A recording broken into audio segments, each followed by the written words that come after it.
Wellness Week is live. What's up, everybody?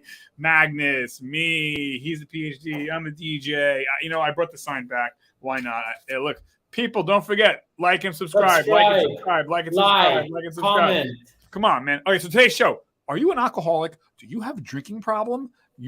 Maybe you do, maybe you don't. So, in full disclosure, and to each his own. Look, alcohol is legal if you're 21 and older. God bless. You want to drink, you do you, okay? I don't drink. I never drank. So Magnus, I want to bring this up because, I don't think we can talk about it enough. We always look to like the war on drugs, fentanyl and heroin, rightfully so. But I would make the argument more people die from beer and alcohol than any cocaine, any fentanyl, any heroin, because alcohol is so prolific. It's so insidious. It's everywhere. It's at our dining room tables. And I know myself, I've been to, easily more alcohol related deaths than any kind of hard drug death funeral. So I've been to more funerals from beer than any other drug, which is sad, right? And I think people forget, we think of drugs like, oh, that person overdosed and died. Yeah, but what about overdosing over the course of 30 years where your drinking problem ruins your liver, you get liver cancer or bladder cancer or whatever, and it slowly breaks you down, and you might not even be an alcoholic. So when you consider that, I would say alcohol is a problem that is bigger than any heroin, any cocaine. And I'm not saying make alcohol illegal. I'm not saying that. But what I am saying is education, discourse and conversation is the way to go, because beer and hard liquor and even wine is it's dangerous, and we're not even talking about DWI and car crashes, although that happens. Yeah, we're talking about just ruining one's body. So, but I wanted to concentrate on, what is alcoholism, and is someone watching this? Do you have an alcohol problem? And a lot of people who are alcoholics or have an alcohol problem. So I'm not I'm not an alcoholic. They think of like the bum in the street, like, but they don't realize you could be a functioning alcoholic. It's a spectrum. It's a gradient. There are levels, and you can have a problem with alcohol and not even know it. So how do we know if someone has an alcohol problem or not? So I want to touch on that. I think one thing that I like, here's the problem when it's actually like a legal drug, if we're gonna call that. Let's call alcohol a drug, because that's how what it actually is.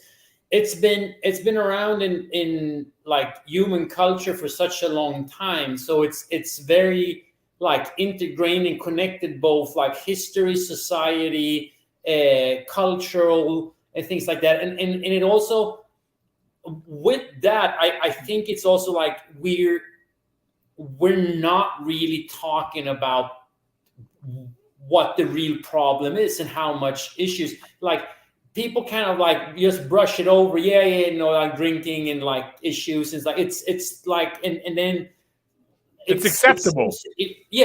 But it seems to be accepted in many terms too. So I think that is weird. I mean, it comes down to it. I mean, like you said, it's kind of two ways. I mean, either you drink a lot short term, and that could basically kill you, like alcohol poisoning and things like that. But then we have kind of the slow killer, like when you're doing it from you're around 20 or so, and then basically drink your whole life on and off, or mostly on. I mean, you don't need that much, but it accumulates like over a period of time. It's a lot of alcohol, and you're putting your body through the ringer. I mean, it is a nerve poison. 100%. So like your liver have to work hard to remove it. There's been countless medical studies done. Don't believe me. Oh, by the way, we're two friends. We're just talking. We're not giving any medical advice. Always check with your medical professional. Okay, so there are tons of medical studies that literally say not one drop of alcohol is good for you. Not one. So, now again, I want to read this. So, because I was curious. I was like, well, what is an alcoholic? Because we all know, again, you're the bum on the street drinking out of a paper bag. Okay, you're an alcoholic. But is that what it is? So I went online and I just typed in what is an alcoholic, and it came up here. It says real quick, symptoms include a strong need or urge to use alcohol. Those with alcohol use disorder may have problems controlling their drinking, continue to use alcohol even when it causes problems physically, mentally, spiritually with your family, friends, or your job, or have withdrawal symptoms when they rapidly decrease or stop drinking. So, that's it. If you got that, if you can't go a day without a beer, if you can't go a day without a glass of wine, you have a drinking problem. And this is where someone will say, I can stop whenever I want. Well, then do it. Do it. Stop for 30 days. Got to do it. You're not. So that you have a problem. You have a big problem. Or you just stop for 30 days, and then on the 31st day, it's like, and then you go back to continuous drinking every day. Magnus, but even if they did that, and by the way, I hope and I pray for my friends and people that I know of, strangers, they can kick this drug habit and get it out of their lives, because it is a destructive force that makes people lose friends and family and money and jobs and their health, whether it be acutely or through the long term. Magnus, I would make the argument, if they could stop for 30 days, they would stop altogether. I don't know that they would go back to it. I don't think these people who say, I can stop whenever I want, I just like to have a glass or two a day after work, whatever. I don't think that person could stop 3 days, because they got a problem. And it's hard to admit you have a problem. You have a problem. Like it's not a game, dude, and so especially if you have a family, you need to stop drinking alcohol. It's not cool. I know we celebrate it on billboards and trucks, and the race cars have it, and people brag, I go so waste, I was pounded, you were lightweight. I'm in the entertainment business, as you know. It's that is so weird. That sports, like sport teams, leagues, things like that are sponsored by alcohol, right? Yeah. And a drug. That and a very dangerous drug. Like it's hilarious. And did you look up the amount, how much alcohol or no, but I don't. I did. Okay, go ahead. So they said 14 for men. We're starting with men. If you drink more than 14 drinks in a week, then you're considering you're basically, then you kind of flipping over. Or that you're drinking in one day, that you drink more than 5 drinks in one day. That's a low or high bar. I think that's crazy. I would make the argument, if you have a drink a day, okay, 7 days a week, 1 drink a day after work, I would make the argument, you might want to look into this. This could be a problem for you. For sure. This could be a problem for you. For females, it was 3 in a day and 7 total over a week. Like servants we're talking about now. So servants are not that much. I mean, it's not like a mega pint or anything like that. But it's you. The thing is, and this is what I want to say, you do not need to drink a lot to be in the danger zone. And like you said, if you're having a drink every single day, that is a problem. Yeah, and by the way, is a problem. Even a drink, even a glass or can of beer once a day, okay? Yeah. There's no doctor on earth that's going to say, you know what your liver needs, John? Your liver needs a glass of beer every night. No, has no doctor ever said that. So it's that dangerous, this stuff. And people might say, well, coffee's a drug, which is a red herring. But last time I checked, there's no coffee checkpoints by police, but there's alcohol checkpoints by police. So it's, alcohol is absolute shit. And if you're drinking it, why would you drink shit? Why? I mean, it makes you feel better. I get it. It is. And it's also a slippery slope. Like once you start drinking and things like that, I mean, the thing is, it actually it stresses your body. You age, and also I always love this. Oh, but in the blue zone they drink a lot of wine. It's like, yeah, but we're talking about it's a tiny bit compared to the other things that they are doing. They're not eating fast food every day. They're not eating a ton of sugar. They are out socializing and not sitting at home watching Netflix all day or playing video games. They don't want to mention that, right? Yeah, exactly. So when people throw up that argument, correlation, it's not valid, because we're talking about a lifestyle, not a single like little bit, oh, that you can drink alcohol. No. And it's, and again, and here's the thing. When they drink, it's usually like together with other people. So they're socializing, and they do not drink a lot, you know, like, And if you're you drinking have 3 alone, right, glasses. to your point. Yeah. And it's not, it doesn't have to be every single And day. if you're drinking alone, I would say you got a problem. Again, Yes. you know, yeah, if you're drinking alone, you mentioned it, like it's social drinking, you're going out with your friends, even that could be, again, no drip of alcohol is good for you, period.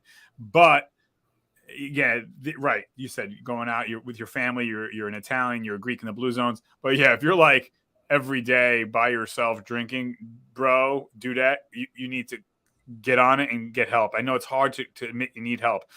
We're humans too. You know, Yeah. I need my own help with my own problems. It has not been alcohol, but we all have our own problems, and it's hard to admit we need help.